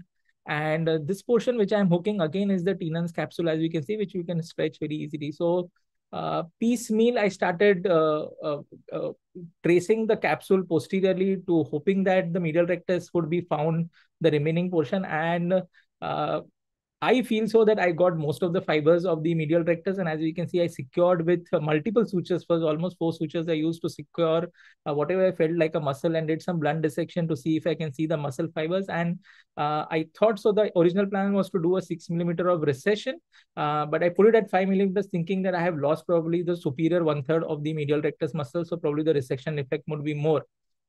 Day 1 post-operative, unusual lid edema because of the too much of pulling and stretching of the muscle. But we can see that there is a -2 adduction limitation. The abduction, abduction is quite fair. The alignment is still in esotropic position. 1 week later, we can see that the motility is quite good. There is some amount of narrowing of the palpebral fissure, but there is a small residual esotropia of 12 prism diopter. This was unaided. And post-operative 6 weeks, I could breathe a little bit more relaxed way because the motility is quite good. We can see the PFH now turning into normal. There is not much of reduction of the PFH, as well as the alignment has come quite beautifully. So this is something, a very simple case with probably we thought it would be a cakewalk, and we had this unusual presentation. Probably I wanted it for this presentation, and it happened somewhere in the back of my mind. So to summarize, so early identification is very essential, and the feel of the muscle is very important. And there are certain anticipatory measures that the muscle is expected to be slightly tighter. And if you see it is too lax, that means you have either missed it or you are just holding the Tenons. It's very essential that not to panic, and very rightly said to stay calm, because we tend to move the globe too much, and you see the muscle retracting behind, specifically the medial rectus, because it is very shorter in length and has a very less scleral contact. So minimal globe movements to avoid further retraction. Best is to use even an oculoplasty instrument like Dimas retractor can be used to retract the conjunctiva as well as tenons, and gently go into the depth of the orbit and try to focus, adjust your lighting again, try to focus on the muscle fibers and retrieve it with forceps. So tracing the tenons capsule, if you identified very correctly, the anterior and the posterior tenons will possibly lead you to a retracted muscle. Specifically, is a partially retracted and some of the fibers are still in your hand. Thank you so much for patient listening. Thank you, Janil. So that was really interesting. So your case of slipped and saved muscle by Janil, and all those learning points that you've shared with us. We'll move on to the video presentation, and I invite Dr. Ramesh Kekunia to share some more secrets on saving slipped and lost muscles. After that, we'll have a panel discussion. So over to you, Ramesh. Thank you, Manju. Thanks for this opportunity. I'm going to talk about I'll show two videos. It's very quick. I think Janil and Dithani has made my talk very easy. Before showing that video, I just want to say that muscle is never lost. It's somewhere in the orbit. You have three forms. They are all, I think it's a spectrum. One is the scar gets stretched. That is the stretch scar. The muscle slips within the capsule. That is slip muscle. And the last thing is muscle is gone beyond the capsule, somewhere in the orbit. That time we call it as it's lost. That's number one. Number 2 point is, as Jitendra said, if it is acute condition, we can try to retrieve it. It's possible. If it is chronic, it's not that we see lost muscle or really largely slip muscle every day. It happens very rarely. It's very, very difficult in a chronic unless you do a transposition. And last thing, which is the most important, we should have a lot of luck when you deal with these patients, because you can get really lucky in many of those patients. So this is the routine case. I do say routine because it was a sensory esotropia because of coloboma involving one of the both eyes actually, but it was involving the macula in the left eye. That way, there is some microcornea is there. Resect with the downshift was planned for this patient. You can just see this video. What happened? Lot of tenons. It's been cut and planning to do a medial rectus recession. So whole test is being done. And really, it's a routine one. What happened here? Routine surgery. But I always say that nothing is routine. Probably the assistant pulled it too much. And I just went to change my clothes into normal. I get a call that this is something wrong. At this stage, I come. Again, as Jitendra said, don't panic too much. Just go in there, try to hold on to the tissue. And first thing I will do is suture as much as possible. Because no suture was passed for this muscle. You can see sometimes it can look like a tenon, sometimes it can be that typical pink muscle. So then you can. This is what I would say. Luck and the timing is important in this case. One thing we all, I think the budding or the junior or with less experienced people, what you have to do is whenever you do a recession, try to drop the muscle somewhere and don't do anything and try to pick up, because this is something practice you need to do in every case. So this was done for this particular patient. Resection of the lateral rectus was, we didn't do it. She got a good cosmetic. Here, I would say timing as well as just go there and hold on to the tissue and bring it back and suture it, we could retrieve it. So this way, whenever you do a medial rectus recession or lateral rectus recession, once you disinsert the muscle, leave it into the orbit and try to hold without, moving the globe. This is one practice everybody can do in their day-to-day surgery. That way, when this severe case happens or an unexpected complication happens, you have something to do. This is one of the case where a pterygium surgery, they cut the medial rectus. This is a long term. It's not, he's coming after almost 4 or 5 years. You can see he has a adduction limitation. I know the time factor, so I'm trying to move it a little bit. We did the force duction test. It was typically very tight lateral rectus because it's so long standing. What we did is we did MRI also. We could see that muscle is there. And we took up the patient for topical anesthesia. Every patient, we can't do it. There are selection criteria in some of the patients we can do it. You can see it's not a typical incision, fornix incision. We really extended it because there was a lot of scar there. And then try to suture. That's not the muscle. That is not the muscle what is sutured. And then we went behind and sutured some more tissue. And we pulled the whole connective tissue and the muscle, so-called muscle, and intraoperatively you can see the eyes are moving. We double-checked it, whether it is okay.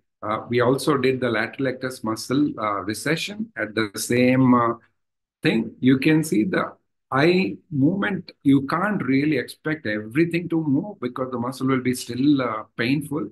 But he got a not so bad correction immediately. You can see after the topical anesthesia, he was made to sit up, and then we could do the cover test. And this is the pre and post. We could not get the whole muscle, but we could get some muscle because that's why you will see adduction limitation is still there in this particular case. And because of time factor, I think I'll stop here. These are the two videos. I just had one more video, but I'll probably stop here. Thank you very much. Thank you so much, Ramesh. So this was a real interesting section of finding the muscles, staying calm, trying to not panic when everything looks red. I don't know why you had that food in the beginning. I thought you were thinking of going to add some dinner comments as well. But Well, I'll some move on to spice the there. panel. That's one. I'll move on to the panel. So I'd like some comments from Dr. TSS, Dr. Pradeep Sharma, and Dr. Sumita. I think collectively they have, what, 130 years of strabismus. So we'll see how many slip loss muscles you have encountered or any tips that you'd like to share with everyone, please. I just had one of a doctor under local anesthesia, Yes. and I was trying to resect the medial rectus. It was a divergent squint. And unfortunately, I think it just slipped because I use a technique where I just clamp the muscle and then put the sutures underneath, and I think it was little suicidal. So the muscle just slipped and went away, and there was no suture. And all I tried was, I think, through the conjunctival side, I went through and then tried to retrieve, but I was not sure whether the muscle was there, like what Ramesh told. I think it was, I think, behind the capsule. And the thing, I used the EMG machine. It was a long time. So EMG machine, which I used for buttocks. Yes. So I just kept pulling the muscle and then started using the tungsten needle, which when it touches the muscle, it will honk. So the EMG machine will honk. It was next to us. It was kept in the operation theater. So when I touched the muscle, and once it was honking, I just immediately caught hold of the muscle. But I went actually along the conjunctival side. I never bothered to go towards the global side. And Right. this worked out very well. And I picked it up, and the doctor actually was very happy that it became an orthophoria because the muscle was back and it was just sutured. But whenever I do, a lot of times I do tenotomies, free tenotomies for thyroid problems, etc. That time, what I do is I put an anchor suture on the muscle which has been tenotomized. And suppose you have an overcorrection or something like that, that anchor suture which I leave behind with almost an inch of virgin silk with the double knot, one knot at the edge, one knot at the muzzle. This Right. actually you can just go and pick up the muzzle. And I think slipped muzzle, I don't think the usual routine procedures, I think we have fixed it up. There's no problem. I also had one case of pterygium that was very long time. No, it was not pterygium, it was endoscopic surgery, DCR. They have cut the medial rectus. So all I did was I just R and R and R I did all the three muscles maximum. So made it cosmetically acceptable, but adduction was not there at all. This was just for a DCR, I think, doing endoscopic surgery. They cut the medial rectus. Yes. Ramesh had same experience of pterygium. Yes. And I never had, after 40,000, I never had a lost muscle at all. Touch wood. I think Ramesh told luck is there. Luck should continue. I am still continuing, so let's continue. That's a good one. Thank you. Dr. Pradeep Sharma, any comments from you? Yeah, so my own cases, I have had one cases of a slipped muscle, or rather a lost muscle, I should say, an infantile esotrope. We had operated both the eyes, and one eye, after 1 week, he came with a consecutive exo. And when I opened up, I could not find the medial rectus. So after that, I learned one thing, that in infantile esotropes, what we routinely do, a single, two bites we take and one knot we tie. In less than 1 year, I have learned that we should always have two bites, two separate knots, so that because these children may sometimes rub their eyes so much that it may give way. So that's what had happened, that the muscle slipped, and some medial rectus is so strong, it may go into the orbit.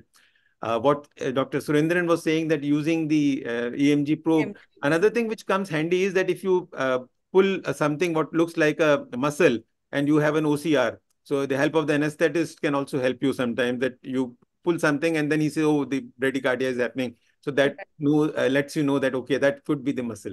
But you may be lucky to get it. Sometimes if you don't, then you have to go on to the belly transfer or the modified Nishida's thing.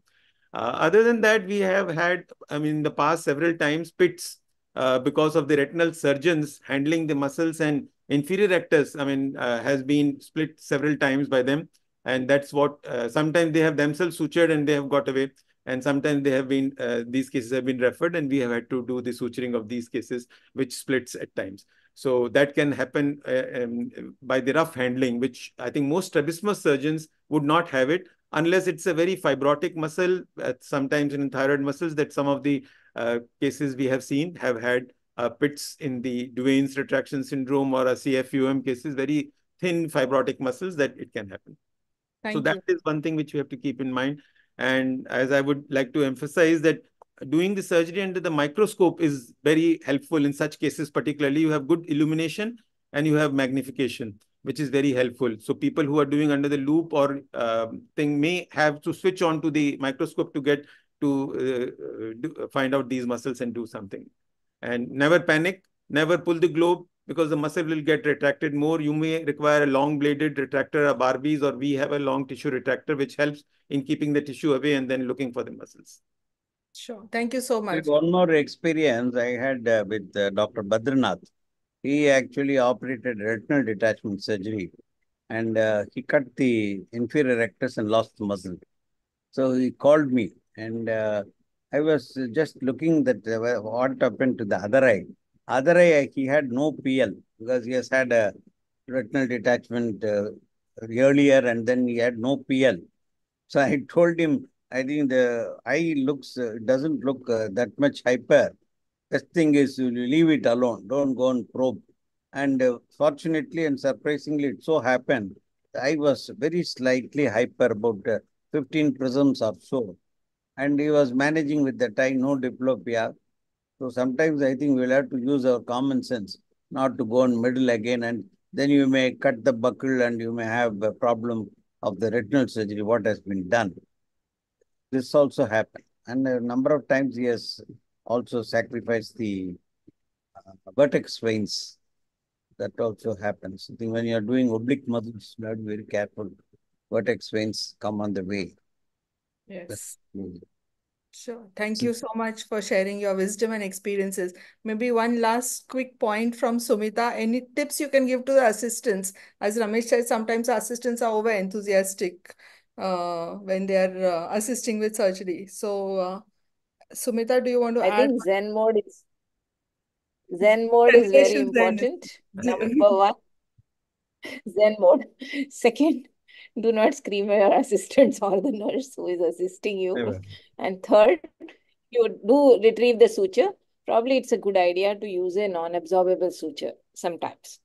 If you find that your muscle is very thin, you are not very sure, you can put a non-absorbable suture. That might help. Rest, I think all the points have been covered in Ramesh's video. And both the stalwarts here, Dr. Surendra and Dr. Sharma, has already. But it's very important not to panic, because panic definitely worsens everything else. Thank you And so yes, much. this is the only, again, this is the only exception where we generally say 4 to 6 weeks for resurgery. But I think if you suspect a lost muscle, you should explore as early as possible. No, Yeah. no masterly inactivity here. Yes. No 6 rule here. Yes, perfect. Thank you so much. So thanks for this great session, and I'll hand over back to Janil for the last session. Thank you. Thank you, Dr. Manjushri. We had an excellent first 3 sessions, and I think it covered a very wide spectrum of approach, as well as those surprises and management of those surprises. So last but not the least, we are moving on to the session 4. And before I begin the session, I would request, okay, Dr. Jaspreet is there. So I would like to welcome Dr. Jaspreet from BGI as a panel member, and Dr. Ramesh Pikune as a panel member for this session. And of course, this is the last session, and at the end, we are going to have a discussion with all the panel members. So basically open for all. First topic is by Dr. Swati Guljale. Dr. Swati Guljale is, can you please share your slide?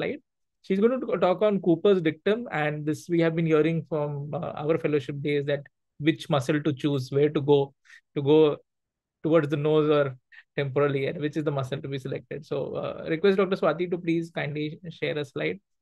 Dr. Swati is a professor at prestigious RP Center, and Dr. Swati, we are not able to. Are you able to hear us?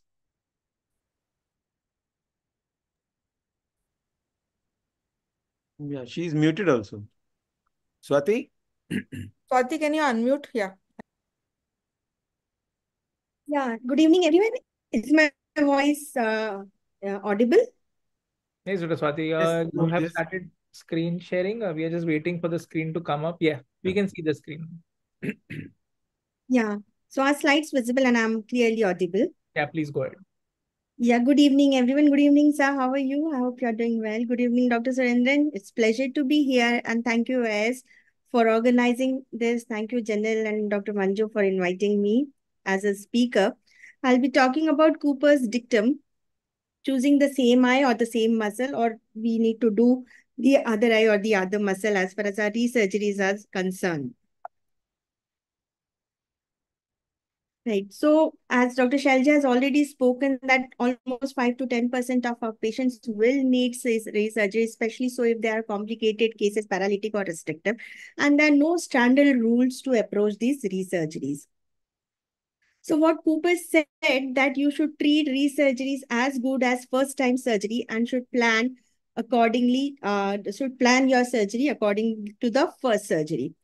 But the doing resurgery is not so easy, and we may have difficulty in predicting the end result, because sometimes even if you do resurgery, there's a possibility that the deviation may come back to the original deviation, more so if it's a consecutive esotropia. So there's a possibility that consecutive esotropia, if done a resurgery, may go back as a exotropia. Second, the possibility of contracture of previously recessed muscle is there, and thus the result may still be unpredictable.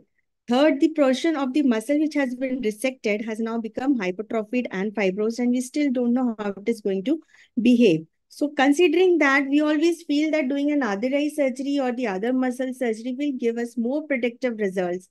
It also gives us some relatively intraoperative comfort, because we don't have to deal with those scar muscles, that interop surprises, deal with pseudotension and the things that we have been speaking about through this entire session.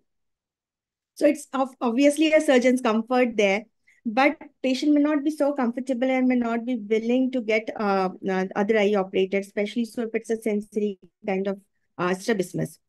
There are disadvantage of same eye doing same eye or same muscle. The results are unpredictable. Many a times records may not be available. There may be intra-op surprises and we may have to change the minute plan at the last moment. But depending on the presentation and the clinical examination, we have to tailor our surgery accordingly. So I'll be just showing few cases how we can approach the resurgeries.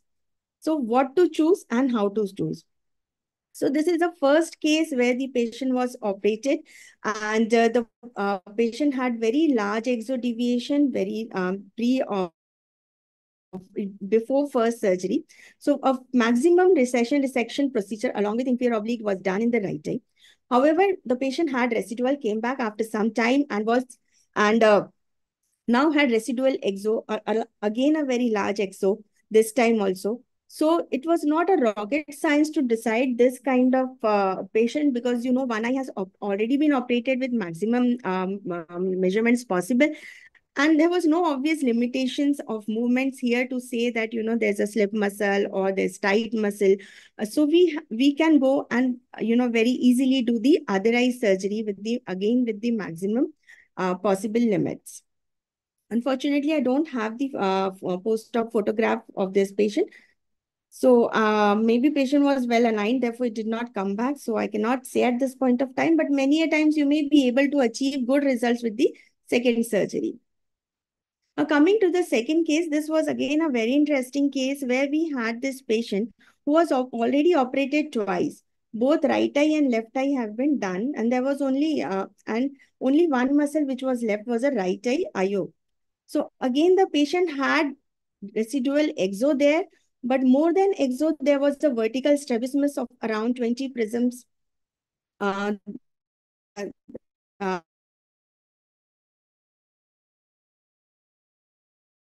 We did FDT and we found the left eye adduction. As we can see in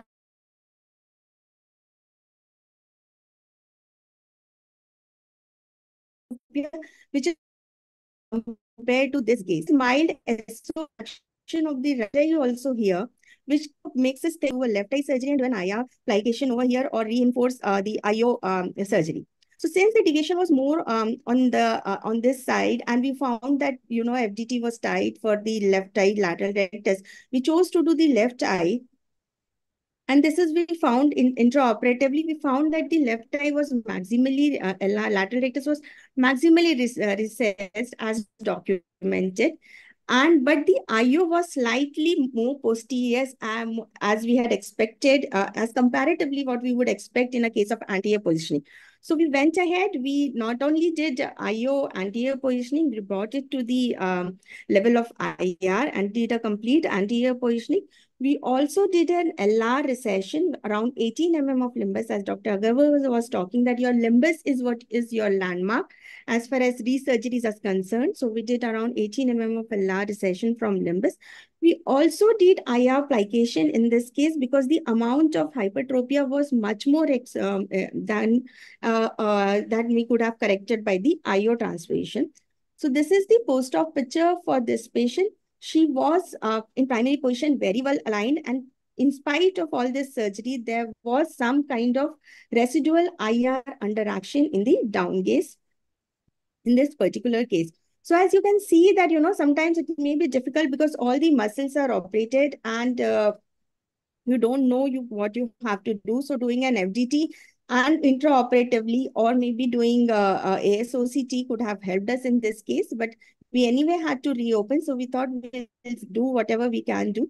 And this is what we achieved post-operatively. Now, third case is again a case, this is a case of consecutive esotropia. There were no records available here, but we could see that there were scars both on the medial and the lateral side in the left eye. So we assumed that it was the RNR surgery in the left eye. However, as we can see, there are no movement deficits here, all other no patterns here, no obliques here. So we went ahead and we did the right eye surgery. For this case, we did RNR with upshift and downshift because of the pattern there. And this is the post-op result. So the patient was very well aligned post-operatively. This is again a case of consecutive exotropia, where you can see that the patient has a exo of around 35 prisms in primary position. And along with that, we can see that there is limitation of adduction in both the sides, both on the dextroversion as well as on levoversion. And there's the small amount of hypertropia here in the left eye, more on dextroversion, suggesting of some residual IO overaction there. So in this case, we chose to do as we have been talking throughout the this symposium, that whenever you have limitation of movement, we know that probably there is a slippage of muscle or probably there is underaction of the muscle over there. So here we went ahead and we found that the intraoperatively that the muscle was, instead of at 4.5 mm, was at around 6 mm. So we advanced the muscle to its original position. We also did the left eye IO weakening. And this is what the post-op result. The patient achieved the good alignment in the primary position, although there was some limitation of adduction in left eye in spite of our advancement there. But the patient was happy and cosmetically he was. This is the other case, again, consecutive exo and not an ESO. I have mentioned is base out here, should be base in there. So again, no records were available, but we could see that there were scars on the both medial rectus. So we assume that the medial rectus recession was done. And as we can examine, there is very minimal limitation of adduction in both eyes, very minimal. But the thing is that here there was a V pattern. So if we would have thought of advancing the MR over here, probably we would have worsened the V pattern. So we went ahead and we did bilateral LR recessions along with the upshift to take care of the V pattern. And this is what we achieved post-operatively. The patient was very well aligned. The V pattern was there, but quite decreased quite significantly. And the patient was happy.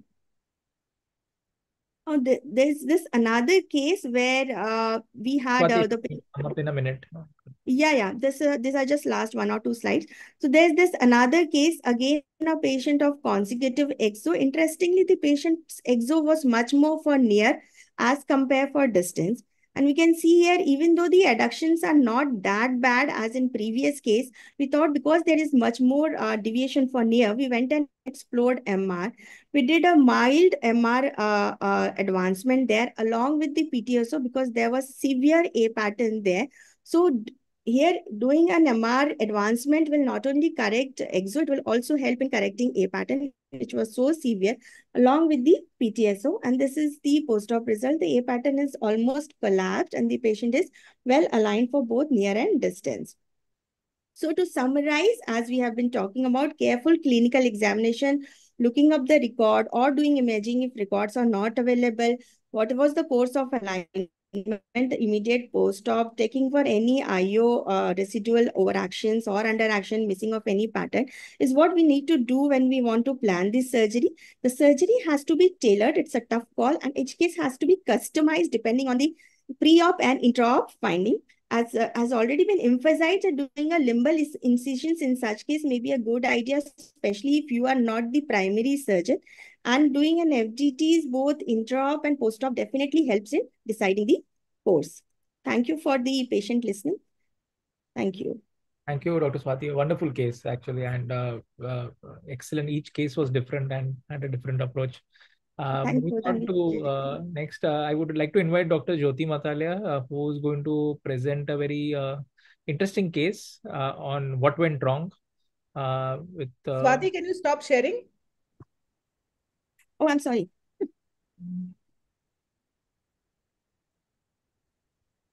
Yes. Over to you, Dr. Jyoti. Yes, thanks AIOS and thanks Manjushri for this opportunity. I think it's an entire feast for strabismologists today because usually we see a lot of webinars on general strabismus, but this is about re-surgeries and not much discussed before. So I think I congratulate you for planning it. So let me talk about what went wrong. I'm going to talk about re-surgeries in DRS.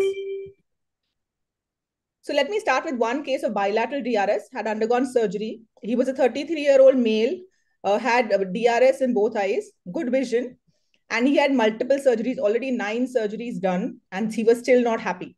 And he came for the final better outcome. So this was what was when I saw him in 2021. He had a left face turn of 25 degrees. Though he was left eye fixing, but when he had a right eye fixing, there's a left hypotropia. And with the left eye fixing, a large RXT with RHT. And at that time, we had a -3 abduction, a -5 adduction in the right eye, and a narrowing of palpebral fissure in the left eye on adduction. On fundus, there was an excyclotorsion explaining the RHT. So he had a 14 PD exotropia in the right eye and a 16 PD left R on L because he was primarily a left eye fixator. At this time, we thought we should do an MRI because he has undergone so many surgeries. And what we found out, there was an attachment which could see in the right eye very subtly, not very clear. But this is what we found on the MRI. So let's see, this is how he was from 2018. You can see in September, then another surgery in October, then in December, in Jan, then in April, and then in October. So at each time, he was not happy with either the alignment not correct or the palpebral fissure not correct in both the eyes. So these are the 9 surgeries that he underwent, and primarily he was operated in the right eye 5 times. There were the multiple resections done, multiple recession. And what was important, the final surgery which was done in the right eye was the LR fixation to the periosteum. That was it. So what I decided is to explore his right eye, look for the lateral rectus, the medial rectus, because it was significantly displaced backwards, and the inferior oblique. So this was the surgical steps. As you can make out, there's a very tight FDT. And when we tried to hook the inferior oblique, it was much more anterior to the LR. And incidentally, the LR muscle was hooked to the inferior periosteum and also adhered to the sclera. So it is important that we properly disinserted the LR completely from the inferior orbital margin and disinserted it also from the sclera, totally freed it off. We cut the entire LR, whatever was adhered, and then left it back significantly behind because there's hardly any chunk of LR that was there. And an inferior oblique myectomy was done. So this was his post-op, no face turn, Hirschberg central, and he was very happy with the palpebral fissure. This was immediately after about weeks, so finally happy at 10. And I would just say that I was lucky enough. He went through 9 surgeries, but I was able to give him. So not that I did any heroic thing, but yes, I at least planned decently so he could be happy at the 10th surgery. So this is another case which I want to talk about, a left eye exotropic DRS. This is unilateral one. He had undergone surgery. As you can see, he had a large right face turn and a large exotropia in the left eye. And you can make out he had a -4 adduction in the left eye and a -2 abduction. Incidentally, as important, let's look at the old surgical notes, and that's a very important finding. Incidentally, it was done in my hospital. So we had a left eye LR recession done 9 millimeters behind with a Y splitting, and a resection of 6 millimeters done on an adjustable, which was finally recessed to 6 millimeters. So eventually the muscle was placed behind. So this is important. If you get the old surgical notes, they really help. But what also was there, the look at the FAT scan. So if you look at his childhood photograph, it's exactly similar to what he had at present. So keeping that in mind, we were aware that's a left DRS, left eye DRS, anomalous LR function. So I planned to do, that is, disinsert the LR and put on the periosteal, fixated on that lateral periosteal wall, as we have been seen initially. So let me tell you exactly what we did. So I did a limbal incision because we know there's a Y split. See, it's so difficult to hook the superior bands because it's way behind. So look for it carefully. We sutured it and disinserted it, but they were fibrotic bands. Similarly, went and hooked and disinserted the inferior lateral, inferior LR bands, and they were not like a routine muscle fibers. So after that, we tied the bands together, and then comes the important step of the lateral periosteal fixation. And this is very important. First, you have to locate the lateral orbital rim, go behind it about 5 millimeters as posterior, and using a non-absorbable suture, go into the periosteum. This is very important. See, pull and see. You see the suture should not come up. So you're ensuring that's in the periosteum. Then you have to break all the additions these Y split bands had, and finally tie the particular suture that you've passed through the periosteum to this. And after doing that, you have to ensure that you make a proper suturing between your tenons which keeps this muscle off from your sclera because we don't want it to fall back and again cause an adherence. So this was the final outcome. He was having a fully corrected head posture, orthotropia for distance and a small XT for near. Though the adduction limitation was only -3 now and abduction -2, he had an improved binocular single visual fields. So what I want to say is that lateral rectus periostal fixation is very effective technique, provided you have taken the right indication. It's important that when you are doing it, it should be 5 millimeters below the lateral orbital rim for a version muscle, but for a recess muscle, go as behind as possible. You have to ensure that the muscle should not adhere back to the sclera. And for that, the intermuscular septum should be secured to create this barrier between the sclera and the LR muscle. And wherever necessary, a preoperative MRI is important. And try to get it read with a trained radiologist, especially in re-surgeries. So what the first surgery was, that somebody had done it, had not ensured that the LR was nicely on the orbital wall, and hence it adhered back to the sclera, and the patient landed up again with an exotropia. So unless you know the right technique, you may land up with problems. Thank you very much. Thank you, Dr. Jyoti. Excellent cases, actually. And DRS is always challenging. Resurgeries is more. Moving on to the last but not the least, I invite Dr. Manjushri Bhate. She's going to talk on the challenges of adjustable sutures and redo surgeries. Dr. Manjushri. Thank you so much, Janil. I'm going to be really quick. I just going to just cut short one video. I'll just quickly play this. So basically, we've been talking about resurgeries for the past 1.5 hours, little more than that.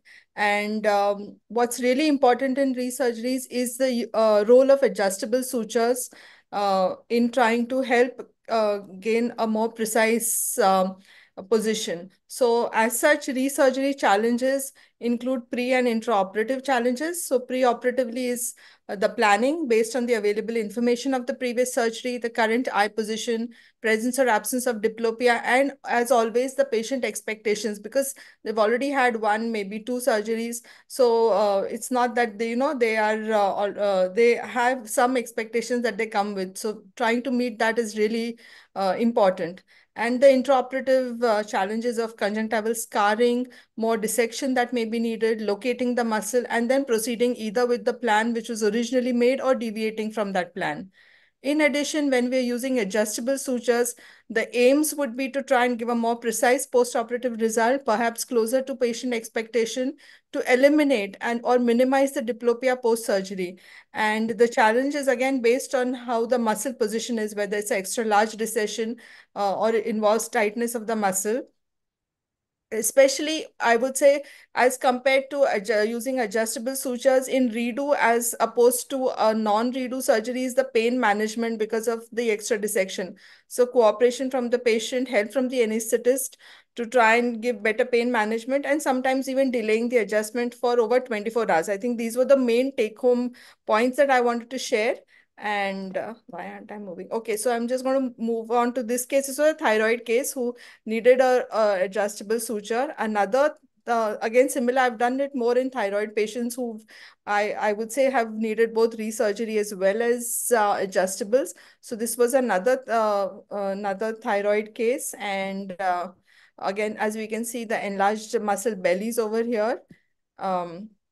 And this was the patient had previously had undergone a Botox into his inferior rectus, then underwent an inferior rectus stenotomy as well. And what I'm just going to quickly run through, I know it's just what I'm going to quickly run through is, I know I'm showing the scarring, or there is a limitation and tightness of the inferior rectus muscle on force duction test. And this is a really edited video, but the scarring is quite extensive. It does not take 10 seconds. It takes much more time. And then trying to get the muscle, trying to hook it. I usually don't put an inferior rectus on an adjustable. Very rarely have I done it, but it's more often the medial rectus. But sometimes we do need to when the patient has these, especially double vision and high expectations from third surgeries or more. So I'm just going to show you this clip where I usually use a bow tie technique, because I find that more easier as compared to a noose technique of adjustable sutures. And it essentially, I'll show you in this animation as well as in the little mask demonstration that I take. So this is basically a single knot, and then is a bow tie or a bow knot. So the second knot is the bow, and it's very easy to undo that just by pulling the shorter end. So once the shorter end is pulled, the single knot can be loosened, and then the muscle position can be readjusted. So this patient actually did quite well. So some food for thought for discussion towards the end is, how many prefer adjustable sutures, particularly for redo surgeries? Are there any particular techniques that you would prefer? And as I always feel that the pain management is quite important in these redo surgeries. So anything particular that you would go for? So these are the questions open for discussion. Thank you so much, Janil. Thank you so much, Dr. Manju. Excellent video, actually, an excellent video of the knot, very clearly explaining, very smartly done over the mask. I would like to invite Dr. Jaspreet, Dr. Ramesh for their comments, and of course, this is open to all the panelists for this session about their how do they approach otherwise a residual and recurrent cases where there is no motility elimination, no slip. Do you go to the same muscle which has been operated, or you consider this as a new case? And Dr. Jaspreet? Yeah. So actually, Cooper's dictum is quite old, and probably at that time, probably the maximum amount of MR recession, probably what they were doing was 3 to 4 millimeters. And of course, they did not say operate, I mean, consider it as a fresh case. They did say that you see what is there a convergent insufficiency, or is there a divergent insufficiency, what is happening, and accordingly operate. So it's basically what you have to do is a tailored approach. I mean, you have to see the amount of deviation, your versions, and of course, intraoperatively, you have to be ready to change your plans depending upon the muscle stiffness or the muscle laxity. So if there is a limitation in the direction where the squint surgery was done, probably yes, you will have to operate those muscles. But if there is no limitation, then probably what you're dealing with is an overcorrection and an undercorrection. You have to find out what it is. If it's an overcorrection without incompetence versus an overcorrection with incompetence. So if there's no incompetence, probably operate for the fresh muscles. But if there is an underaction, now we're talking about overaction, if there is an underaction, and if prior surgery is close to maximum, probably operate on fresh muscles. Otherwise, you could just go on previously operated muscles. That would be my approach. Thank you. Dr. Ramesh, any comments on your approach? I would partly agree with Jaspreet. It's just that when there is no limitation, that's what exactly we are talking right now. It all depends upon how much is the angle. You know, if we can safely do the normal eye, where the angle is maybe 40 or 45, I would just do 2 muscles in the normal eye rather than just doing anything. But if it is crossing 65 or 70, where we might have to touch the third muscle, probably it's better to go to the muscle, see what is happening there. Sometimes, even if there is no adduction or abduction limitation, there could be mild slippage of the muscle. If the child is there, I would probably go back to the operated eye, because over a period of the next 10 years or 20 years, there is a chance that that will slip. So I wouldn't really follow the Cooper's dictum. If the child age is probably 7 years, 8 years, I would still go. I know that the problem what they have operated, like typically it happens in infantile esotropia. You operated 1.5 years or 2 years, they come back to you at 6 years or so. Unless you really take care of that medial rectus on both sides, over a period of time, you are risking this child to have a consecutive. Having said that, you know, patients who has some kind of consecutive 25-year-old coming back to you with 25 degrees of consecutive deviation, I would safely do the normal eye. So it all depends. And in Duane syndrome, one thing is that going back to the same muscle may be difficult sometimes because of the co-innovation. Like, for example, if somebody has a consecutive exotropia after medial rectus recession, because less is better in Duane syndrome, probably I would go to the lateral rectus than getting back to the medial rectus. So these are some of the typical things you need to. And the third thing is thyroid. Each case is different by itself, so I will take a case-to-case basis. These are the comments for these 3 talks from my side. Thank you.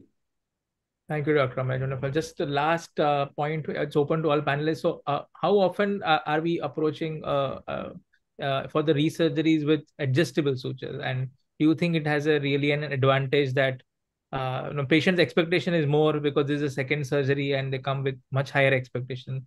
Do you think adjustable has a little bit more advantage over directly going for a normal routine surgery? I think adjustable should be done, especially if we have limited muscles at disposal.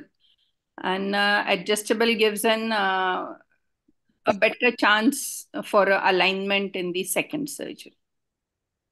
Especially if the patient is having diplopia, then you need to have a diplopia-free position. So adjustable would give you a more predictable response. Particularly about the DRS case, I would like to make one comment. I mean, in exo DRS, I wonder why somebody is doing an MR recession at all. Unless the FDT is tight for MR, which is very rarely so in exo DRS, one should not do, I mean, this is the older thinking when we were taught that you should do a differential recession of both the horizontal recti. I think it's now very clear that in exo DRS, one should not do the recession of medial rectus at all.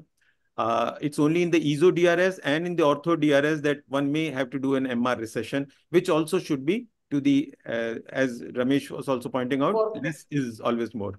Regarding the thyroid, and when many times when we are doing both the IRs, which may have to be done, we have to be careful that it may cause a pattern or a outward shift in down gaze because the inferior recti are adductors, and especially these tight muscles are doing a lot of adduction. So when we are recessing both IRs, it may cause an A pattern exo. So we should do a nasal shifting of the IRs. And the other point which we have to be careful about is that inferior rectors are very prone to have an over recession over a period of time, especially in thyroid cases. So here there is a role of using non-absorbable sutures for the inferior rectors. So, I mean, if that point is to be remembered, even medial recti, sometimes, I mean, there can be re-recessions if we are having a consecutive exos and you have to do MR re-recession, then probably using the non-absorbable sutures may be a good thing because some of these cases have stretch scars. And I have seen some ethnic people, especially from the Caucasian race, which I have seen, that they do have a consecutive exo because of a stretch scar. Probably their healing is less, just opposite to what the African kind of people have a more prone collagen healing. They have lesser healing thing. So you should be using non-absorbable sutures and probably avoid steroids in these people post-operatively topically. Thank you so much. Wonderful pearls, Dr. Dr. Manjushri, before Dr. SS gives the closing remarks, would you like to say? So I think this has been a wonderful webinar. We all have learned, at least I have learned a lot from everybody. So thank you so much for everyone's active participation, for all those wonderful learning points about how to handle resurgeries in particular, right from the conjunctiva, the muscle, the sutures, as Dr. Pradeep Sharma said, adjustable or not, the tackling slipped muscles or those all those wonderful cases. So thank you everyone for your wonderful participation. And I really enjoyed. This was such a friendly webinar. So thank you, everyone. And we'll hand over to Dr. Somshila for her vote of thanks. Firstly, I would like to thank Manju and Jenil, without whom I think this webinar would not be possible. And as it's really good to see that all the speakers think the way the two of you did, that everybody talks about strabismus surgery, but nobody talks about repeat strabismus surgery. And Jyoti, I thought that we were the only people who did surgeries 8 or 9 times, or maybe the retina folks. But looks like even squint specialists sometimes do 8 or 9 times. But jokes apart, it was wonderful learning, even for somebody like me who is very much not so educated in squint. And I think even I could pick up. So just for the audience, just want to say that it's same. If you missed any of the talks, all of them are available forever in cyberspace on YouTube, also on the Facebook channel and other media. So you can always go back and look at the wonderful videos. I think that I suspect that even it's not just that you're making it look simple. People are very, very refined as surgeons, and I'm sure it's much, much more difficult than what you did. And we had some amazing talks and amazing panelists. As Manju said, that there's so many years of experience that we have amongst the panelists, starting with Professor Pradeep Sharma, and then just about everybody who's there at the top at the panel. So thank you. I would also like to very quickly thank our backend support, Bhupinder Singh and Sai from Numerotech, and the support for the webinar. And of course, none of this would have been completed but for the help and support from Professor Namrata Sharma, who's our chairperson, scientific committee, and all my co-scientific members. So thank you once again. We hope to see all of you at some other AIOS scientific committee webinars. And a very good night. And thanks to everybody who attended online and patiently listened on a Saturday evening. Thank you and bye-bye. Thank you all. Bye.